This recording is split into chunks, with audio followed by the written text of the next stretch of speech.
Agora rushar no 12. Acelerado. 61 fechou da última vez, né? 62 agora. Beleza. Então agora nós estamos já do meio para o fim aí da nossa... Na verdade, no fim da liturgia da palavra. Certo? É a parte mais importante da liturgia da palavra. A liturgia da palavra, ela se direciona toda para o evangelho. Por isso, na última, eu me lembro que a gente destacou bem a diferença do que o evangelho recebe que as outras leituras não recebem. Vocês devem se lembrar que, por exemplo, o evangeliário, o padre incensa o evangeliário na hora do evangelho, o padre faz reverência para o evangeliário, o evangelho pode ter procissão dele, as outras leituras não, certo? Então, o evangelho, ele recebe todo o destaque, né? Então, vamos lá no número 62.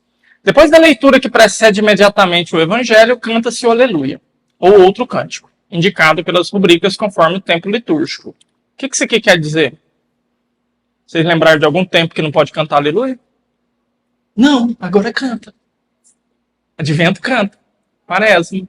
Então, olha, canta-se o aleluia ou outro cântico, conforme indicado pela rubrica de acordo com o tempo litúrgico. Então, nós temos na Quaresma uma série de cantos de aclamação que não tem aleluia. Por quê? A gente freia o aleluia na Quaresma para cantá-lo na Páscoa, certo? Para dar aquela diferenciada, ok? Desse modo, a aclamação constitui um rito, um ato com valor em si próprio, pelo qual a Assembleia dos Fiéis acolhe e saúda o Senhor, que lhe vai falar no Evangelho, e professa sua fé por meio do canto. É cantada por todos de pé, iniciada pela escola, por um cantor, e pode se repetir, se for conveniente. Mas o versículo é cantado pela escola, pelo cantor. Então aqui agora eu quero que vocês prestem atenção quando vocês forem em missas com mais celebrantes, com bispo e tudo e tal. Certo? Eu, como padre, eu agoniei com isso aí muitas vezes e fiquei assim, não sabia o que eu fazia.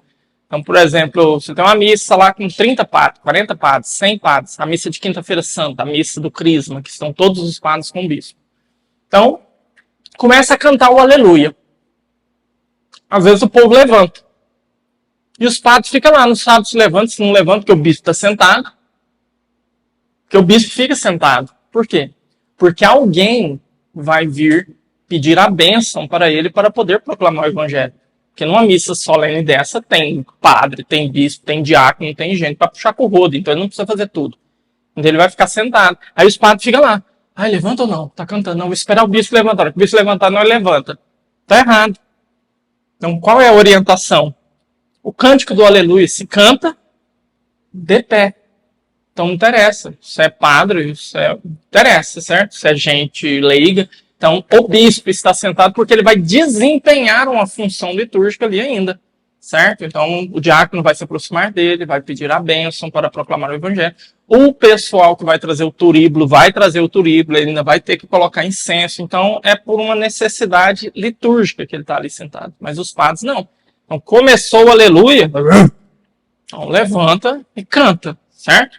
Então, tem algumas coisas que vocês devem se lembrar, não é coisa de muito tempo, mas que perde o sentido quando você aprende a participar da missa. Fica fora da casinha, é tosco, certo? Então, por exemplo, o leitor, tá aqui, fez a segunda leitura. Leitura da carta de São Paulo aos Tessalonicenses. Aí faz a leitura. Palavra do Senhor, graças a Deus. Irmãos e irmãs, ficamos todos de pé para aclamarmos o Santo Evangelho. Não dá, gente. Não dá para fazer um comentário disso numa missa. Só se você estiver celebrando uma missa para evangélico. Certo? Que nunca participou de uma missa, não sabe o que é missa, não sabe o que está acontecendo. Porque se você é católico, você sabe que numa missa de fim de semana, geralmente, tem quantas leituras? 2, né? No meio delas tem 1. Quantas leituras? No meio? 2 somente? Então a que é lida primeiro é qual? E a que é lida em segunda é qual? Segunda. Então tem lógica um leitor ir proclamar uma leitura e dizer primeira leitura. Tipo, se fossem 700 leituras, tudo bem, talvez ali pela 363, se já tivesse perdido a conta e não soubesse mais qual que é, com coisa que ia interessar. Se fossem tantas leituras, você saber o número delas. Só se você quisesse que acabasse logo, né? Mas são 2 leituras. Então, o que o leitor fala? Nada. Ele fala a leitura que ele vai ler. Leitura da carta de São Paulo. Segunda leitura. Não fala isso. Isso não existe na liturgia, certo? Assim como esse tipo de comentários. Então, amados irmãos e irmãs, fiquemos de pé para aclamar o evangelho. Ué, mas então, nós não é católico? Nós não sabemos que depois da segunda leitura começa um cântico de aleluia? O povo não começou a cantar? Aleluia. Então, começou a cantar aleluia, o que a gente faz? Levanta, certo? Então, quando você aprende a participar da missa,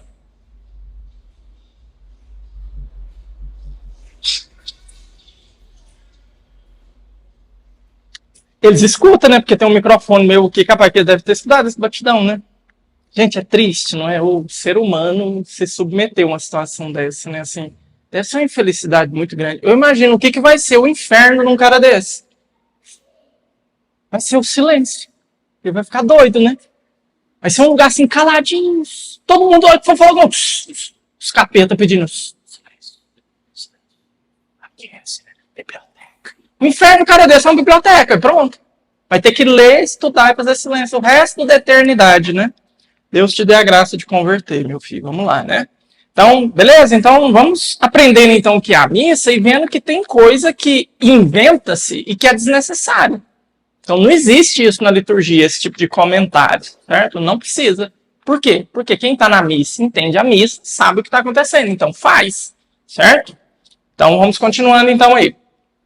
O aleluia canta-se em todos os tempos, fora da Quaresma. Então, tá aqui. Lá em cima ele te deu o spoiler. Aqui ele está te explicando. Você deve ter ficado curioso lá, porque você não é católico, né? Você nunca participou de missa, não sabe, né? Então, nossa, mas que tempo será esse em que a rubrica permite que se cante outro cântico? Tá aqui a resposta, Quaresma. Os versículos tomam-se do lecionário ou do gradual. Então, que versículos é esse? Então, quando você participa da Quaresma, então você vê que na hora da aclamação, sempre vai ter um cântico que vai falar do sofrimento de Jesus, vai falar de Cristo crucificado, de sofrimento, mas não tem aleluia, certo?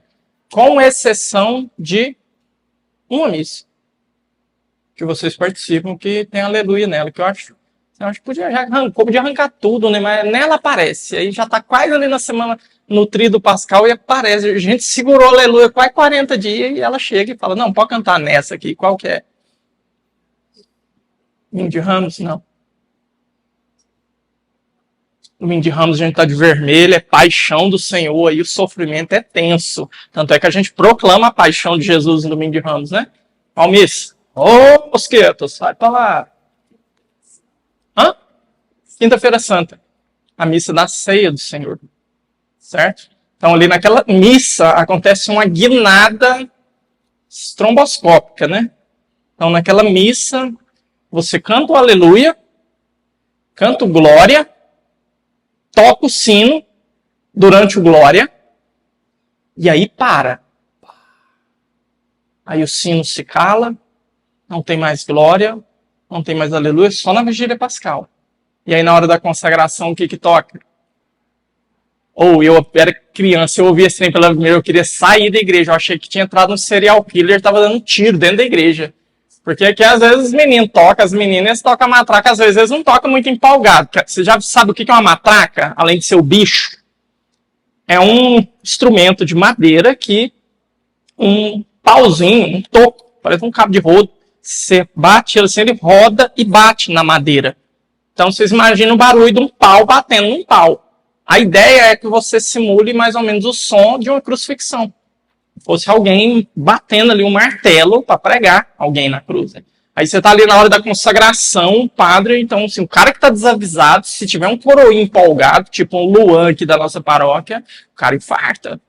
Então, tá lá, então, Cristo tomou o pão. Não, enviai, Senhor, o vosso Espírito. Você está acostumado. Tchilim, tchilim, tchilim. Não, o cara... Tudo deitado no chão, esperando as balas passar por cima, né? Então, assim, mas então essa guinada acontece onde? Na Quinta-feira Santa. E ali, a partir daquele momento, você não vai escutar sino, até na Vigília Pascal.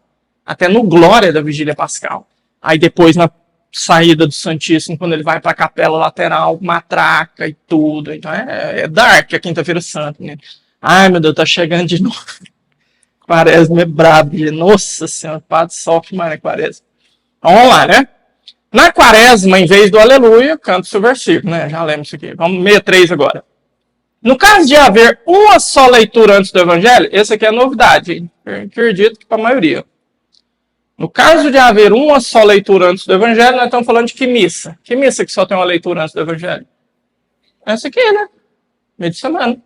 Então, meio de semana que não seja nenhuma festa, nenhuma solenidade, né?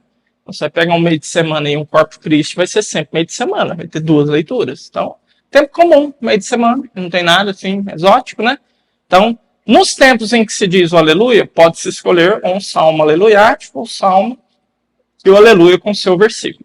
No tempo que não se diz aleluia, pode escolher um salmo, um versículo antes do evangelho. Então, isso aqui, a nossa liturgia organizada já traz isso aqui tudo mastigado. Então, tá pronto. O leitor vai chegar e vai pegar aqui o lecionário. Lá no lecionário tem o versículo que ele tem que ler, ele não precisa sair caçando, certo? E o C aí, que talvez pode ser uma novidade para vocês. O aleluia, ou o versículo antes do aleluia, se não são cantados, podem omitir-se. Então, assim, vocês já viram, já participaram de várias missas nossas aqui, que nós estamos com escassez de músico, assim, medonha, né? Então, não sei o que fazer uma novena de Santa Cecília para ver se os músicos brotam da terra, porque tá difícil, menino. Então, não tem músico. A leitora fez a leitura. Você foi sábado, né? Domingo, sua de domingo, né? A Rafaela chegou, fez a leitura, viu que nós estávamos desprovidos de músicos e já meteu a aclamação ali. Então, essa é a orientação que eu dou, certo? Então, o leitor faz a aclamação. É bom que o povo entende que existe, que não é só uma musiquinha que nós enfia ali, certo? Então, existe um rito da aclamação independente da música. Então, aí o leitor vai dizer 3 vezes, né? Aleluia, aleluia, aleluia. Aí o povo repete, né? Aleluia, aleluia, aleluia. Aí ela lê o versículo. Aí ela dá aquela olhada, presença. Aí o povo vai junto. Aleluia, aleluia, aleluia. Mas pode ser omitido. Ou seja, se a gente tiver num dia, o leitor esquecer, e eu já fiz isso em missa com vocês. Quem está atento já deve ter pegado uma dessas. Tipo, o leitor estava lá, não tinha música, o leitor não fez. Fica feio eu fazer. É como se eu estivesse corrigindo o leitor. O leitor, quarta-feira, não fez aclamação, agora o padre besta, coitado dele, tem que fazer aclamação, ler o evangelho e tocar o sino com o pé. Certo? Então, numa dessa, o que eu faço? Não faço. Passo batido. Aí o povo, mas não teve aclamação, o que aconteceu? Não, não é que não teve aclamação, é que você não foi na formação, seu animal. Certo? Então, assim, brincando, gente, fala isso não. Nem pensa, pecado. Certo? Então, mas existe a possibilidade. Ficou claro? Tranquilo? Então, vamos lá. A sequência, que exceto nos dias de Páscoa e Pentecostes é facultativa, canta-se depois do aleluia. Agora, isso aqui, eu vou deixar aqui um parêntese para vocês. Eu vou fazer uma investigação criminal e prometo que eu vou trazer uma resposta. Até o momento em que eu estudei, eu não achei a resposta. Mas, em todas as missas que eu participei até hoje, todas as que eu celebrei, não é assim. É o contrário. Vocês entenderam o que eu acabei de ler? Ó, a sequência, exceto nos dias de Páscoa e do Pentecostes, é facultativa. Canta-se depois do aleluia. Certo? O que é a sequência? A sequência é uma poesia que ela aparece em algumas missas. Que missas? Aqui já falou de 2, Páscoa e Pentecostes. Mas também ela acontece na missa de Nossa Senhora das Dores, ela acontece na missa de Corpus Christi. Então, é uma poesia que ela entra ali na liturgia, mas todas as que eu celebrei, o jornalzinho, acompanhando o missal, é por isso que eu quero investigar, eu quero ver se foi um erro de tradução aqui que aconteceu. Porque temos a leitura, vocês vão lembrar o que é isso. Tem leitura, tem salmo, segunda leitura. Na segunda leitura, o que a gente faz depois que ela termina? Geralmente começa a aclamação ao evangelho, né? E aí, quando tem a sequência é após a segunda leitura. antes do aleluia e não depois. Tanto é que o povo costuma se levantar na hora da sequência. A sequência não é de pé, é sentada, certo? Você se levanta para aclamar o evangelho. Porque se for do jeito que está aqui, fica muito esquisito. Porque você ia ter que ficar de pé para aclamar o evangelho. E não é ele que vem a sequência. É uma coisa levantar para receber uma pessoa e a pessoa não chega, vem outra. Não, não, você que eu quero não, é o outro. Entendeu? Então, por isso que eu vou dar uma investigada nisso aqui. Eu acho que isso aqui está meio fora da casinha e eu trago para vocês um parecer técnico aí mais objetivo. Mas, até hoje, do que eu entendi, primeira leitura, salmo, segunda leitura, sequência, tudo sentado. Aí terminou a sequência, aí se levanta para aclamar o evangelho e aí se ouve o evangelho de pé. Porque se fosse do jeito que está aqui, então a gente tinha que levantar, aclamar o evangelho, sentar, escutar a sequência, levantar e ouvir o evangelho. É brincar de morto-vivo aí. Deus no livro, dia que eu tenho que fazer isso, de encerramento de encontro, dia de missa de troca e de festeiro, já dá um desespero. Beleza? Então, vamos lá então. Agora, homilia.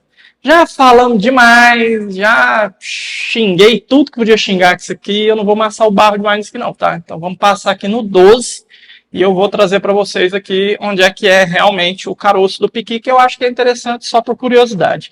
Mas já insistimos muito, já falamos que é obrigação do padre, o padre tem que fazer, o padre tem que fazer bem feito, o padre tem que estudar, o padre tem que ler, o padre tem que rezar. Então, pronto, maravilha, né? A homilia é parte da liturgia e muito recomendada. Ok, recomendada. Sou obrigado ou não? Então o texto continua. É um elemento necessário para alimentar a vida cristã.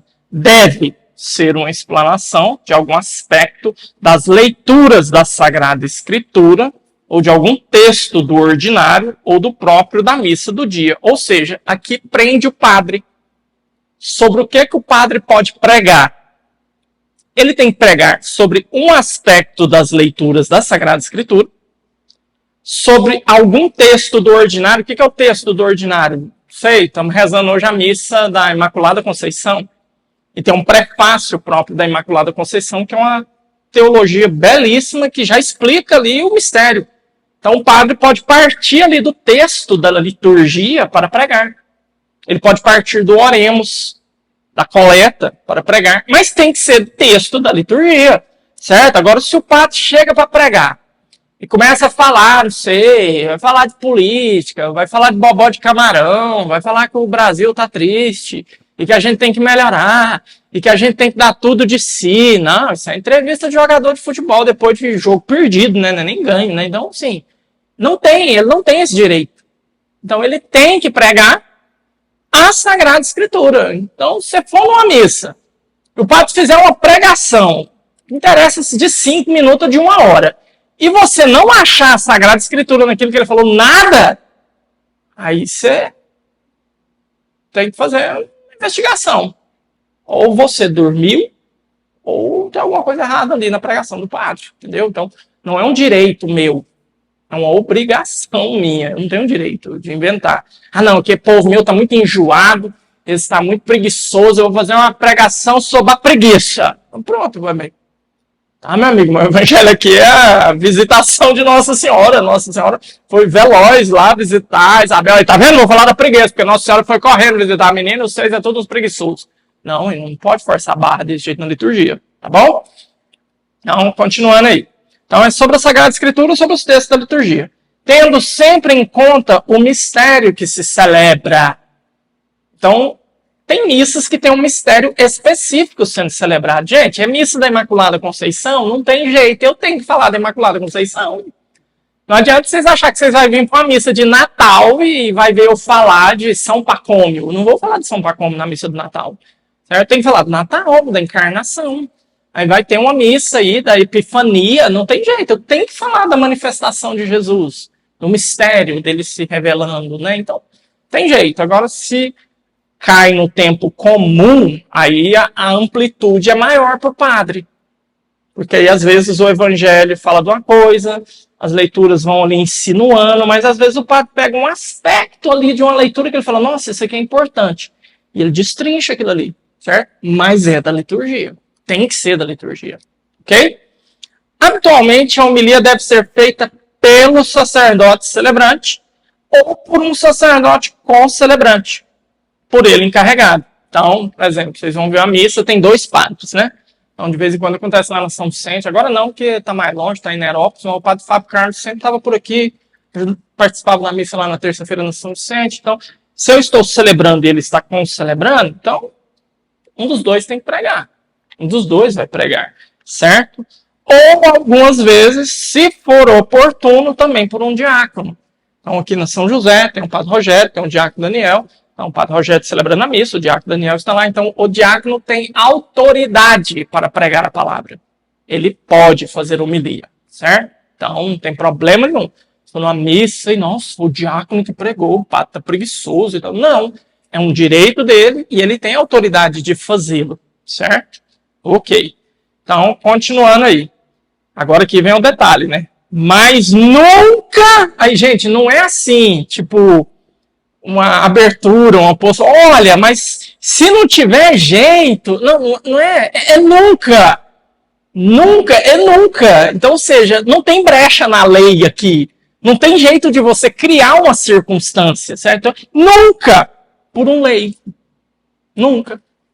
Certo? Então, não adianta eu chegar aqui para celebrar a missa e aí vai estar participando aqui, não sei, um doutor em teologia formado pela Pontifícia Universidade Gregoriana da Nova Zelândia. E o cara super, hiper, mega blaster, top das galáxias.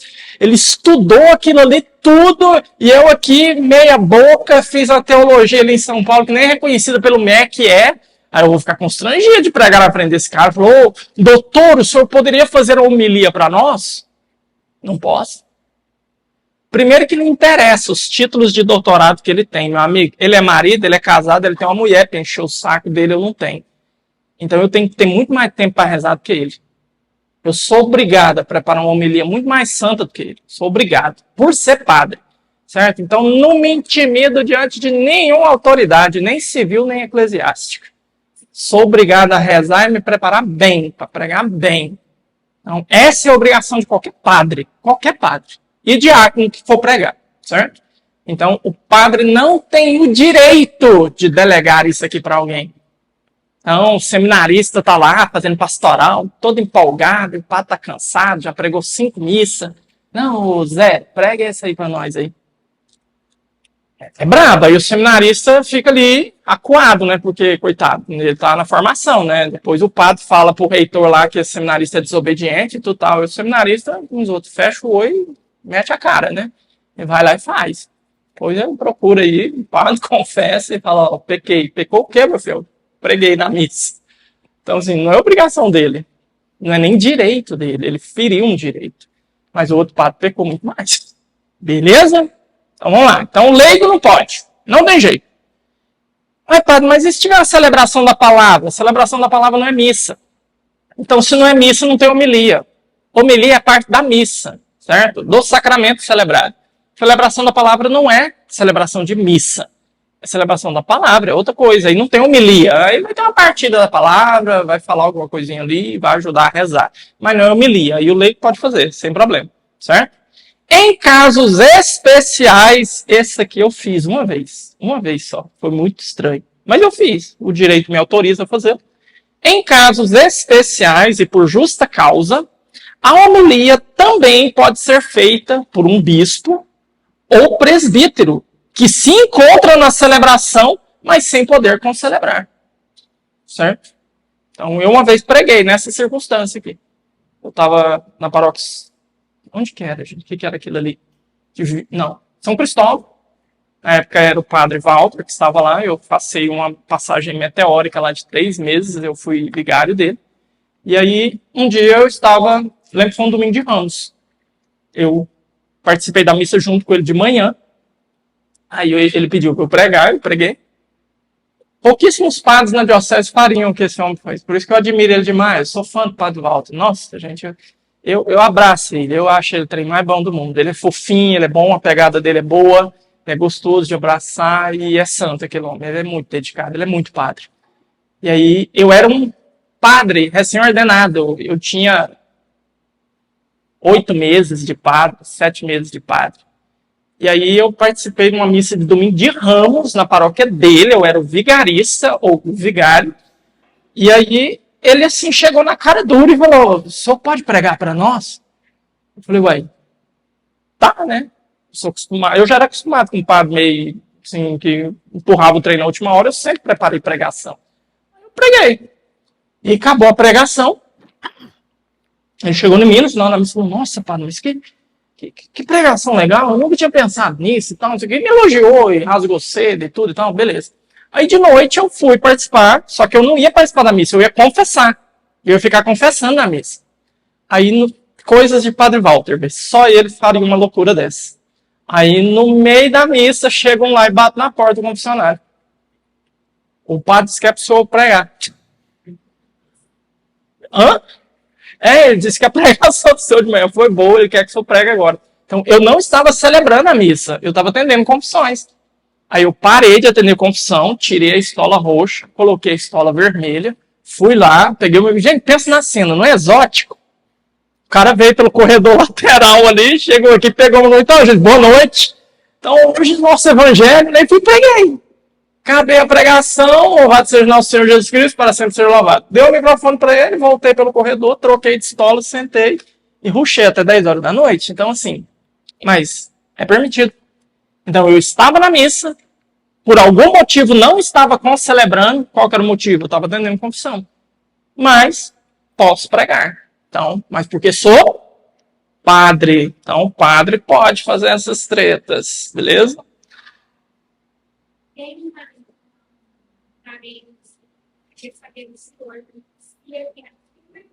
O povo vai pensar que travou.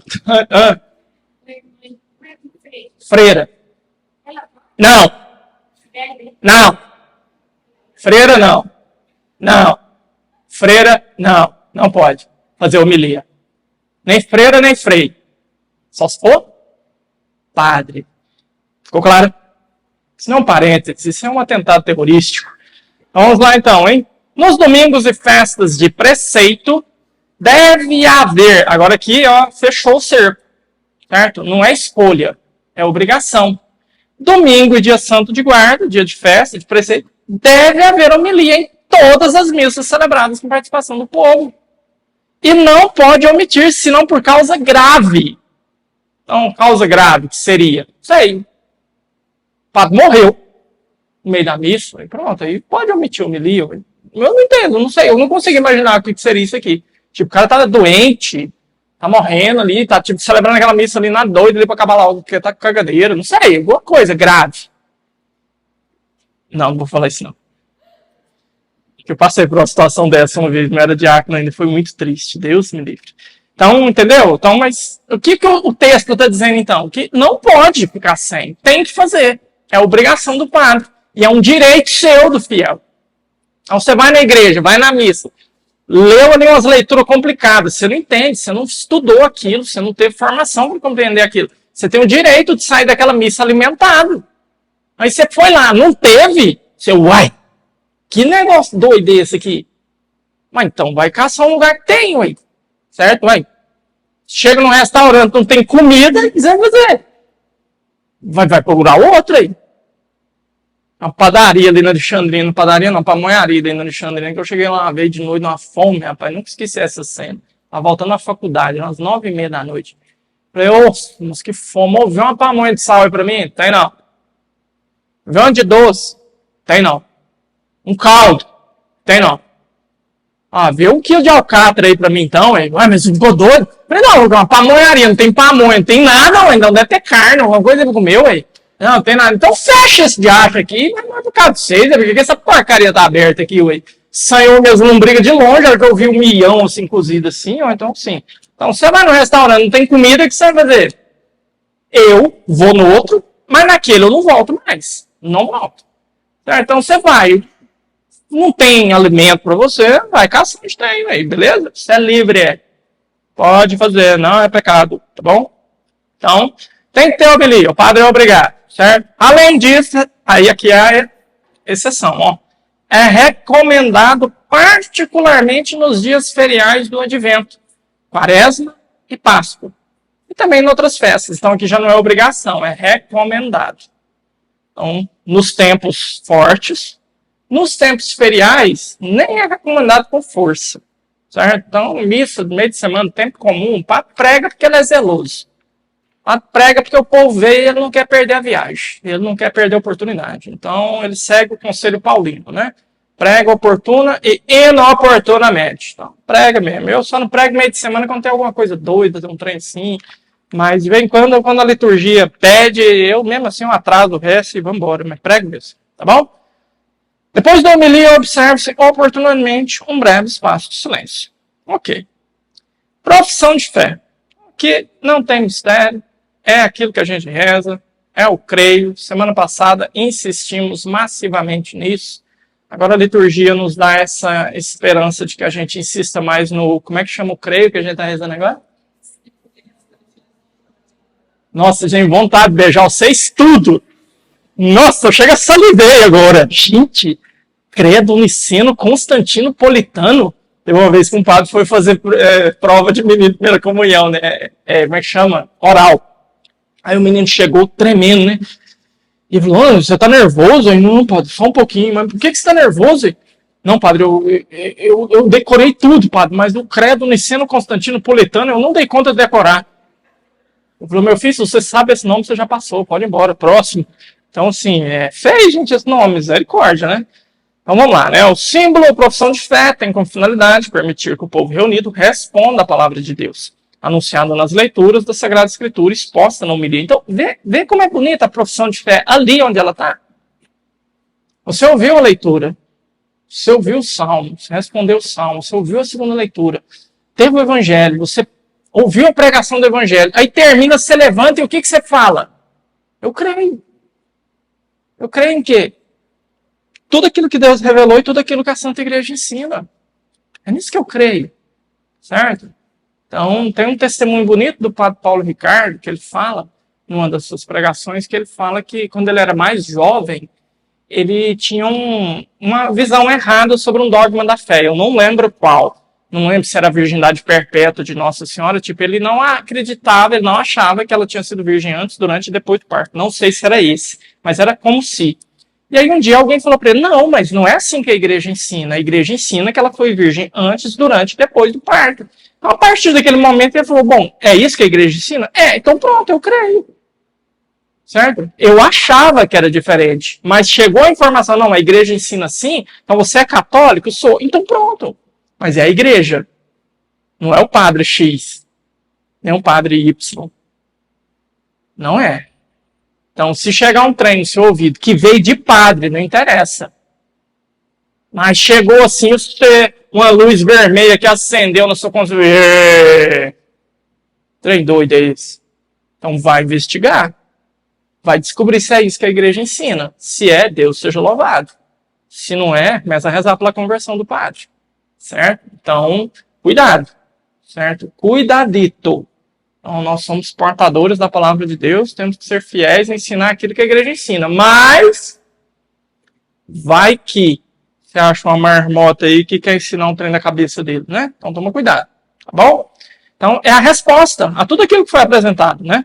Proclamando a regra de fé, segundo a fórmula aprovada para o uso litúrgico, credo niceno Constantino Politano, símbolo dos apóstolos. Recorde e professe os grandes mistérios da fé antes de começarem a ser celebrados na Eucaristia. Então, nós estamos recordando os mistérios da fé e vamos celebrar o grande mistério da fé, a Eucaristia.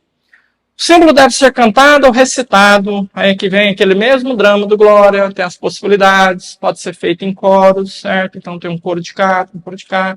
Crê em Deus Pai Todo-Poderoso, Criador do céu e da terra, e em Jesus Cristo, seu único Filho, nosso Senhor. Então tem possibilidades, né?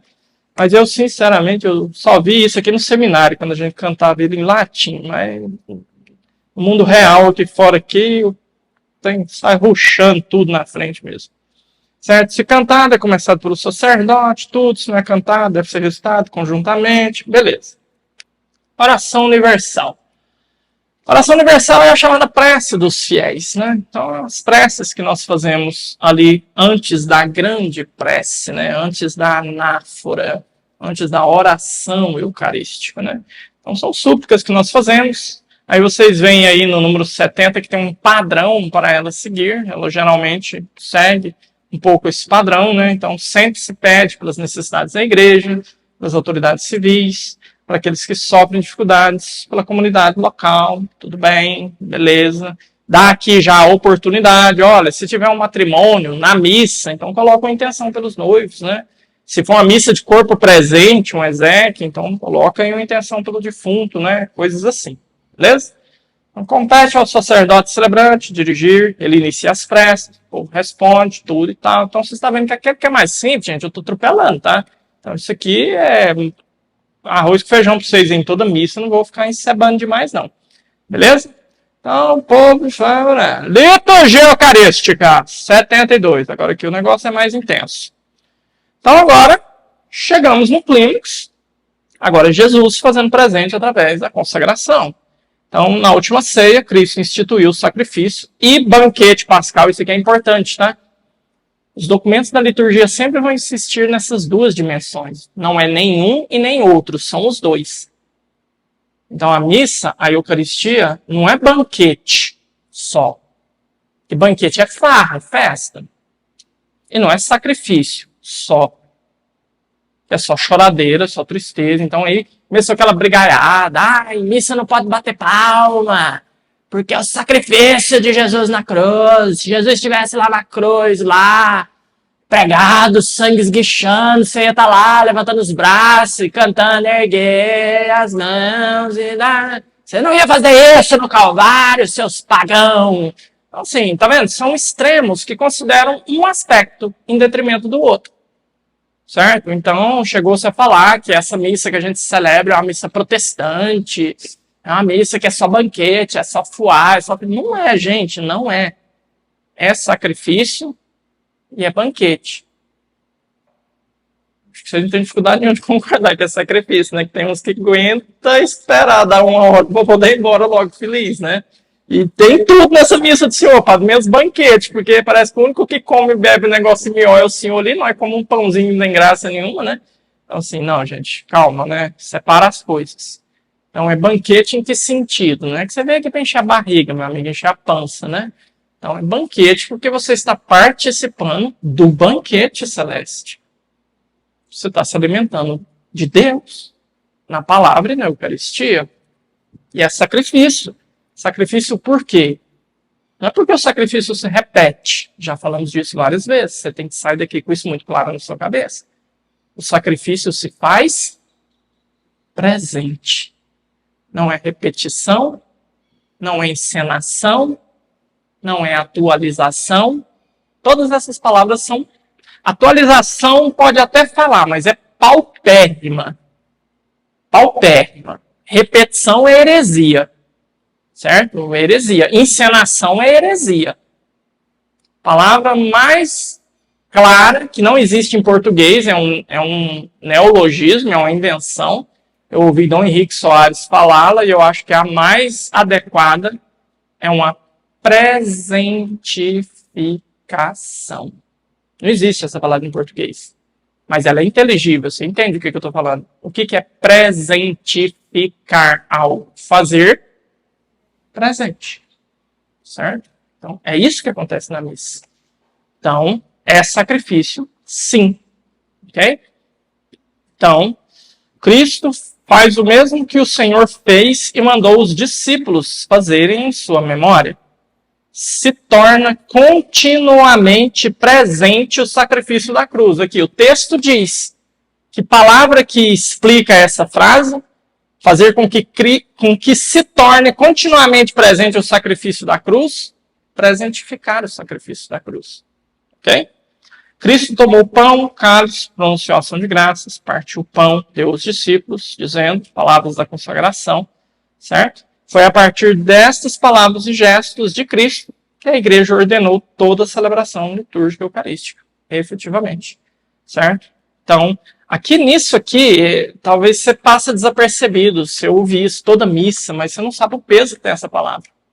A última palavra que tem ali na consagração, fazer isso em memória de mim. É aquilo ali, é nessa frase que a igreja entende que aqueles meninos se tornaram sacerdotes. Aquilo ali foi a ordenação de Pedro, Tiago, João, André. Mateus, Judas, inclusive o Iscariotes. Então, o fazei não é uma dica, não é um conselho. Jesus não celebrou a missa e falou, olha, gente, se vocês não tiver nada para fazer, tiver um tempinho à toa aí no dia, vocês podiam fazer isso aqui que eu fiz aqui. Não, não, é imperativo, é ordem. Fazei isto em memória de mim. Ali Jesus está dando uma ordem, e a partir daquele momento a igreja nunca mais parou de celebrar a missa. Nunca mais. Certo? Então, se você ouvir isso na missa, não ouva com trivialidade. É a última frase, depois da consagração da espécie do vinho. Tá bom? Na preparação dos dons, levam-se ao altar pão e vinho, água, certo? Os mesmos elementos que Cristo tomou em suas mãos. Na oração eucarística, dá-se graça a Deus por toda a obra de salvação e as oblatas convertem-se no corpo e sangue de Cristo. Lembra o que é oblata? O que é a oblata na missa? O pão e o vinho. Oblata significa oferta, certo? Então são as oferendas que foram levadas para serem transubstanciadas. Oração sobre as oblatas. Então as oblatas estão ali no altar, é a âmbula com as partículas e o vinho que foi preparado. Então orar, irmãos e irmãs, para que o meu e o vosso sacrifício, certo?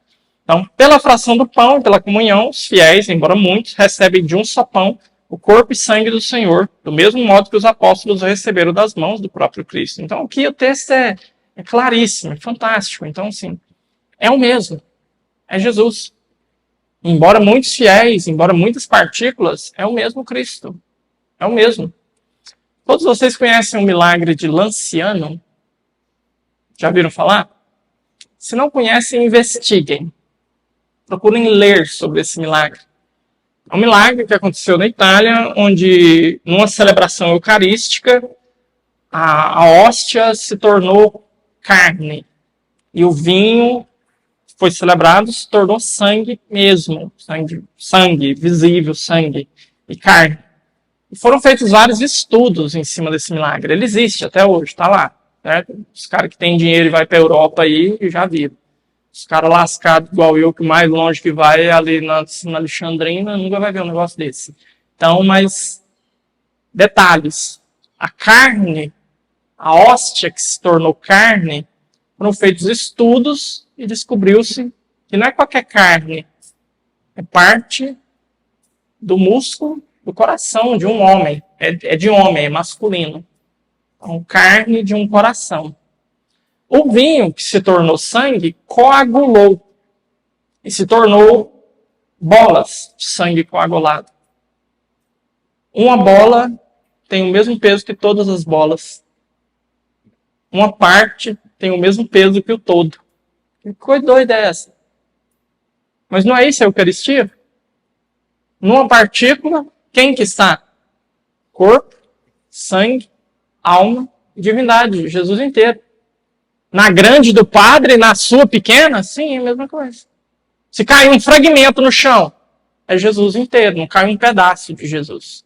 Então, para mim, é um dos milagres eucarísticos mais fantásticos, mais sensacionais. Então, se você não conhece, se você tiver dinheiro, vai lá ver. Se você for pobre lascado igual eu, pesquisa na internet, leia, certo? Então, é fantástico. É um milagre que, assim, ele grita Eucaristia. Não tem jeito de você ler um negócio desse e não dá uma mexida no coração. Preparação dos dons. Ao iniciar a liturgia eucarística, levam-se para o altar os dons, que se vão converter no corpo e no sangue. Em primeiro lugar, prepara-se o altar, ou a mesa do Senhor, que é o centro de toda a liturgia eucarística. Ele se dispõe, aqui vem os termos técnicos, a gente já falou deles em outros momentos, mas vem repetindo. Corporal, é aquele paninho maior que o padre abre, né? Purificador ou sanguíneo, aquele paninho menor que o padre usa para enxugar depois o cálice, a âmbula. O missal, aquele tijolão vermelho que a gente coloca aqui agora, que pagamos 700 conto nele, sangue do cordeiro. O cálice, salvo se este for preparado na credência. Pode acontecer dele já ser preparado na credência, já vir pronto. Então, em seguida, são trazidas as oferendas, né? É de louvor que o pão e o vinho sejam apresentados pelos fiéis. Então, aquela procissão das oferendas que a gente fez antes da pandemia, depois da pandemia nunca mais voltemos. Isso tudo bem, é uma possibilidade. Então o pessoal traz uma âmbula com as hóstias, vinho e água nas galetas, certo? Recebidos pelo sacerdote ou pelo diácono num lugar conveniente. São depois levados para o altar. Embora hoje em dia os fiéis já não tragam o seu próprio pão e vinho. Então aqui está falando de tempos jurássicos, certo? Como se fazia noutros tempos. No entanto, o rito da apresentação conserva o valor, o significado, né? Então o povo está trazendo, o povo participa do sacrifício. Além do pão e do vinho, são permitidas ofertas em dinheiro. Então é permitida, não é obrigado, tá? Você não precisa dar dinheiro, beleza? Você é livre. Então, se tiver algum pato terrorista aí que estiver brigando com vocês aí para socar dinheiro na sacolinha aí, viu? Vocês lembram de um programa antigo que tinha do Jô Soares? Acho que o Jô Soares ainda era do SBT nessa época, não lembro. Tintones. Você lembra, Rony? Você é da old school, você era uma sátira que ele fazia, porque tinha o programa do Jô Soares, né, ele fazia uma sátira contra esse negócio de dinheiro, né? Mas a sátira dele era voltada para os protestantes, né? Aí ele fazia um pastor, chamava Pastor Tintones. Aí era aqueles trem, tipo Praça Nossa, aqueles programinha besterol, né? E chegava numa hora lá que tinha que passar a sacolinha, né? Aí lá, agora é a hora da sacolinha, não sei o quê. Aí tinha uma sátirazinha assim, né? Pois é, mas não é só evangélico que faz essas coisas doidas, não. Tá evangélico, sim, atrapalhado, né? Porque tem muito evangélico sério, graças a Deus. Mas tem para atrapalhar também, gente. Só pensa em dinheiro.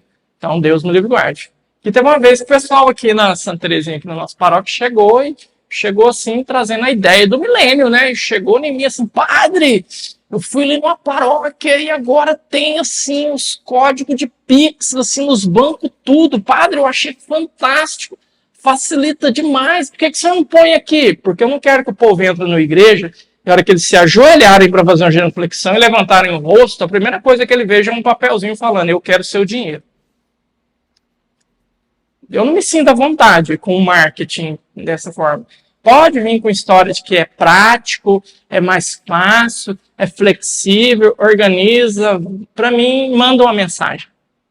Então tem uma mesa do dízimo e lá tem um negocinho do Pix. Se você quiser ir lá pixelar lá com ele, você vai. Mas do banco da minha igreja, você vai sentar para rezar. Você não vai sentar para ficar mexendo com dinheiro e ficar mandando Pix e mandando comprovante, não. Pelo amor de Deus. Para mim, manda uma mensagem. Então, enquanto eu estiver, vocês nunca vão ver papelzinho de Pix aí no banco aí, para você ficar sentando, olhando pro Pix, olhando pro padre, Pix, padre, Pix, Pix, padre. Não tem, certo? Então, e graças a Deus, nunca faltou. Vocês são generosos demais. Nossa Senhora da Badia. Eu sou muito feliz com vocês. Então, segue adelante. Vamos lá. Então, pode levar dinheiro também, não tem problema. O que mais que nós temos aqui? Grace, você já criou seu personagem lá ou não? Eu achei que você tinha ficado lá criando lá o seu velho de fralda lá. Vamos lá. A procissão em que se levam os dons é acompanhada do cântico do ofertório, que se prolonga pelo menos até que os dons tenham sido dispostos sobre o altar. As normas para execução são idênticas às que foram dadas para o cântico de entrada, então não tem mistério. Pão e vinho depostos sobre o altar pelo sacerdote, acompanhados das fórmulas prescritas. O sacerdote pode incensar. Então aqui é um negócio que vocês não veem aqui na nossa paróquia já tem muito tempo. Eu estou com saudade, mas está difícil. Retomar o uso do incenso, turíbulo e tudo. Meus coroinhas estão pequenas, as coroinhas estão pequenas, o negócio é pesado, ele está dando conta. Eu estou quase jogando esse negócio na mão dos ministros para ver se volta, né?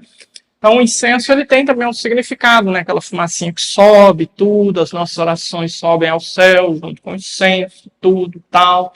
Incenso o padre, incenso o povo. A seguir, o sacerdote lava as mãos ao lado do altar, com este rito exprime o desejo de purificação. Oração sobre as oblatas. Falei, elas apareceram aí, não vou nem perguntar o que é, né? Senão é falar que você está no Mobral, né? Tendo paciência, né?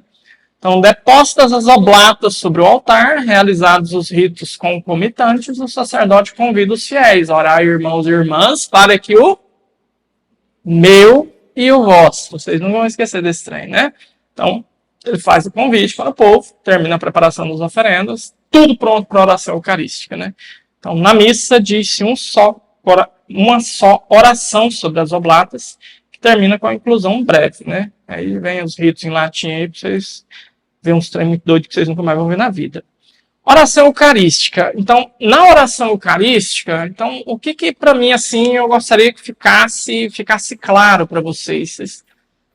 A gente pode ler tudo e tal, mas assim, eu queria que vocês nunca se esquecessem disso. Não se distraiam na hora da oração eucarística numa missa. Tentem não se distrair. E tentem ver que todas as orações eucarísticas, elas têm a mesma dinâmica. A oração eucarística é dialogal, falamos na semana passada, com o Pai. E ali na oração eucarística, o sacerdote vai estar sendo ponte de toda a igreja para com o Pai. Então, não interessa se é a primeira oração eucarística, se é a segunda, se é a terceira, se é a quarta, se é a quinta, se é a sexta A, sexta B, que agora é R1 e R2, e não interessa. Toda oração eucarística, o padre vai pedir pelo bispo, o padre vai pedir pelo papa, o padre vai pedir pela igreja, pelo magistério, o padre vai pedir pelos defuntos, o padre vai pedir pelos presentes, o padre vai pedir pelos ausentes. Então, e aí tem alguns que são temáticas, vai se falar mais sobre a reconciliação, tudo. Mas assim, tenta fazer um esforço, tipo, já está quase no final da missa. Se você chegou ali e ainda está meio distraído, está meio assim, então dá um gás, dá um up. Para começar a cantar o santo, rezar o santo, né? Quer dizer que acabou o prefácio e vai começar a oração eucarística mesmo. Então, agora vamos lá. Presta atenção, vamos ver o que está acontecendo aqui. Então acompanha, leia, ouça, certo? Porque assim, é a missa isso aqui, certo? Então, sim, aí você entende por que Deus quis que isso se perpetuasse até a vinda dele, certo? Então, todos os dias, não interessa se o padre está sozinho na casa dele, não interessa se o padre está numa catedral com milhares de pessoas. Não interessa se o padre está numa aldeiazinha lá do Guiné-Bissau. Não interessa. Aquele momento ali é Cristo sendo presentificado do Calvário e o seu sacrifício redimindo tudo. A gente não consegue ver, mas é como se fosse sendo derramado, assim, coisa extraordinária em cima de nós. Os jesuítas que vieram fazer a primeira evangelização do país, do nosso país, existem muitos relatos, muitos testemunhos, mas que quando eles chegaram aqui, a quantidade de exorcismos que precisavam ser feitos nas nossas terras tupiniquim, mas era capeta para tu quanto há. Todo mundo encapetado. Por quê? Porque era terra de ninguém. Porque não tinha Deus sendo derramado em sacrifício. Tinha Deus, mas o sacrifício não acontecia. O sacrifício não era derramado nas nossas terras. E aí começou-se a celebrar missa. Batizar o povo. Acabou. Vem quando aparece um outro encapetado aí, mas graças a Deus agora é a exceção da regra, não é a regra da exceção.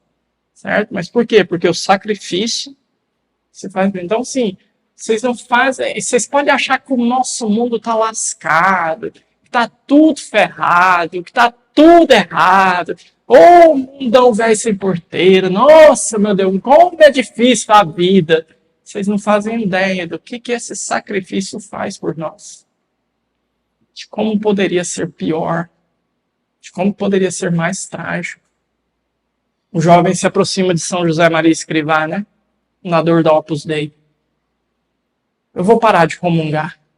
Eu vou parar de ir na missa todo dia. Eu vou na missa diária. Como todo dia. E não melhoro. Não estou conseguindo. Eu acho que está errado. Eu acho que eu não estou fazendo certo. Eu não sei o que está acontecendo. E aí o santo diz para ele: se você comungando todo dia está assim, imagina o que vai acontecer se você parar. Vai virar bicho. Não para não. Continua. Todo dia. Você vai melhorar. Vai dar certo. Então, por isso, assim, gente, é a missa. Isso é a missa. Bom? Então, elementos principais da oração eucarística. Aí aqui ele faz essa divisão em partes da oração eucarística. Ação de graças, aclamação, epiclese, narração, anamnese, oblação, intercessões, doxologia final. A única que talvez o nome é estranho para vocês seja epiclese e anamnese. Anamnese talvez não, que das vezes que vocês forem médico, né, Andressa? Ou fez ali a recepção, né? Então vocês têm que fazer anamnese com os pacientes, né? Então o que é anamnese? Anamnese é... O que é amnésia? Então, se amnésia é esquecimento, anamnese e o A que vem antes, o prefixo A, nega o que vem depois. Então, se amnésia é esquecimento, anamnésia é não esquecimento. Jeito difícil de dizer que é lembrar, né? Pois é, mas é lembrar. Certo? Então, na noite em que ia ser entregue, ceando com seus discípulos, tomou o pão, deu graças, partiu. O que está fazendo? Anamnese. Está fazendo a recordação. Certo? E outra palavra exótica também, que vocês talvez já ouviram aqui, mas talvez a memória não ajudou, epiclese. O que é epiclese? Palavra grega que significa invocação do Espírito Santo. Então, toda oração eucarística tem que ter epiclese. E aqui fica a dica para vocês, se vocês não quiserem ficar reféns dos coroinhas e das coroinhas, que às vezes, talvez num momento de fraqueza, acabam tocando o sino na hora errada. Então, quando que se ajoelha na oração eucarística? No momento da epiclese, sempre. Ai, padre, então agora tá fácil, é só ficar esperando a epiclese, né? Mas o que é epiclese, ou marmota? Então, fica de olho no padre. Toda vez que o padre invocar o Espírito Santo, ele vai fazer esse gesto. É assim que os coroinhas são treinados a tocar o sino. Fica de olho no padre. Então, é isso. E só isso. Se ele tivesse sem microfone, mas se não, ou vai ter um coroinha segurando, porque existem vários gestos que o padre faz. Às vezes o padre faz esse gesto, às vezes o padre tira a pala, faz um gesto, volta a pala, não toca. Mas o padre fez isso aqui, pode prestar atenção que ele está chamando o Espírito Santo. Enviai o vosso Espírito, derramai o vosso Espírito, santificai. Então, quem te santifica, gente? O Espírito Santo. Então, fez isso aqui, tilim, joelho no chão. Certo? Porque tem algumas orações eucarísticas em que o momento de se ajoelhar é um pouquinho distante do ponto inicial ali do santo. Aí tem vezes que, dependendo do público-alvo, se eu tiver um povo consideravelmente volumoso de meio-dia para tarde, e o coroinha tocar o sino na hora errada e eu ver que todo mundo debuiu no chão, aí eu tenho que alertá-los para levantar, porque senão eles não vão aguentar até na hora desse ficar. Então, tocou errado, eu vou... Porque nós é igual ovelha, né, gente? Nós é obediente. O menino toca o sino, o joelho mesmo. O menino tropica no sino ali na hora do ato penitencial. Tudo joelhado no chão, né? Então, se tocou o sino errado, todo mundo joelhou, e às vezes eu só chamo atenção nessa circunstância. Se não, eu vejo que o pessoal está bem, eu deixo o pau quebrar e vida que segue. Mas, por exemplo, a oração eucarística quarta. Meu amigo, é uma lepa de reza antes de ajoelhar. É muito grande. Então, se o menino tocar ali no começo, ou a menina tocar ali no começo, e o povo joelhar, eu olho para cá e não vai aguentar. Aí aquele negócio, o povo fica joelhado. Aí de repente, ele vai escorando, e vai virando, e vai balançando a bunda, vai ficando aquele desespero. Ô, joelho de enguiço. Então, aí eu já falo, gente, levanta, alarme falso, calma, vai demorar, tranquilo. Aí o coroinha já fica desesperado, já entra em depressão, eu errei, meu pai vai me bater, então não sei o que vai virar. Gente, sim, acabou nada, tô brincando. Ai, meu Deus do céu. Então, assim, vamos ter que voltar. 2024, se Deus permitir, certo? Vamos ter que retomar aí. Porque, assim, só me acompanhe aí para vocês verem onde eu gostaria de ter chegado. E não conseguimos, certo? Então, nós temos essa parte aqui da oração eucarística, vem o rito de comunhão. Depois vem lá, oração dominical, rito da paz, comunhão. Beleza. Eu queria ter terminado até aqui, no número 90. Porque depois do número 90, o que a gente vem? Ofícios e ministérios da missa. Isso aqui não interessa a vocês. Certo? Sim, pode dar uma lida, dá uma olhada, mas assim, já é coisa mais própria do lado de cá, certo? Talvez aqui um pouquinho do Ministério do Leitor interessasse, beleza. Aí depois, mais para frente, olha lá, capítulo 4, número 112. Diversas formas de celebração da missa. A não ser que tenha alguém aqui a fim de ser padre, pelo público-alvo, talvez um outro pudesse até almejar o diaconato, mas padre, só se Gabriel tiver afim, não sei. Você tá querendo ir, meu filho, também, ser padre? Você é louco, é? Então, assim, formas de missa, certo? Então, não vamos passar barra em cima disso aqui. É para mim estudar isso aqui. Se eu vou rezar uma missa com diácono ou sem diácono, se vai ter missa com bispo, sem bispo, se vai ser missa de defunto, se vai ser missa do outro jeito. Então, assim, essa parte aqui, então, para vocês, pode ler se tiver curiosidade, mas, assim, acredito que é absolutamente indigesta para vocês, certo? E é grande essa parte, olha para vocês verem. Ela vai até lá na página, olha, missa com assistência de ministro, não sei o que lá mais, e vai até a 40, página 40, até lá no número 288. Aqui também não vai ter pegada nenhuma para vocês, certo? Que é sobre a logística aqui de cima que o padre tem que saber e tem que organizar. Onde que tem que estar altar, onde que tem tambão, beleza. Ele vai roxando, disposição da igreja. Aí seria interessante para vocês, depois, coisas necessárias para a missa também não, escolha da missa também não. Aí essa parte aqui eu acho que ainda seria interessante para vocês, que é a adaptações do bispo, é a nada, acabou. Certo? Então, assim, das partes que ficaram, eu acho que ainda ficou pouquíssimo, que seria interessante a gente ver. Mas se vocês tiverem paciência, aguentarem, que daqui para o fim do ano é impossível agora, porque o fim do ano é depois da manhã, mas por ano que vem eu posso tentar dar uma retomada. Vocês animam a mexer com isso ano que vem ainda? Vocês ainda aguentam?